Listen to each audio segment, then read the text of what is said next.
মজুমদার আপনার টকশোতে ছিল একটা এতে, আপনি তাকে হারপিক দেখিয়েছেন এবং বেশ এটা ভাইরাল হয়েছে। আপনি প্রথম কথা নিজুম মজুমদারকে কিভাবে চেনেন, সে কে, এবং তাকে কেন দেখানো লোক? হ্যাঁ, এবং হারপিক কেন দেখিয়েছিলেন? আচ্ছা, নিঝুম মজুমদারকে কিভাবে চিনি? বাংলাদেশের যারা রাজনীতি দীর্ঘদিন যাবৎ ফলো করে, নিঝুম মজুমদারের মতো একজন প্রোপাগান্ডা ছড়ানো ব্যক্তিকে চিনবে না এটা হতে পারে না। সে আপনি দেখবেন ঢাকা বিশ্ববিদ্যালয়ে যখন আমাদের যারা জুনিয়র আছে নারীদেরকে পিটিয়ে রক্তাক্ত করে ফেলছিল ছাত্রলীগ, সে তখন স্ট্যাটাস দিচ্ছিল ধূপধাপ ধূপধাপের আওয়াজ আসছে, চমৎকার।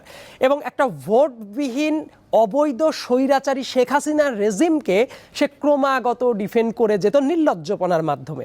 আর নিঝুম মজুমদারের সাথে এর আগে 2 বছর আগেও আমার একটা টক শো হয়েছিল। সো তাকে আমি চিনব না এটার কোনো কারণ নাই। 2 নম্বর ব্যাপার, কেন হারপিক দেখিয়েছিলাম, যিনি হোস্ট ছিলেন এই টপিকটা কিন্তু ছিল আন্তর্জাতিক আদালতে মামলা। একজন লয়ার আছেন, বিজ্ঞ লয়ার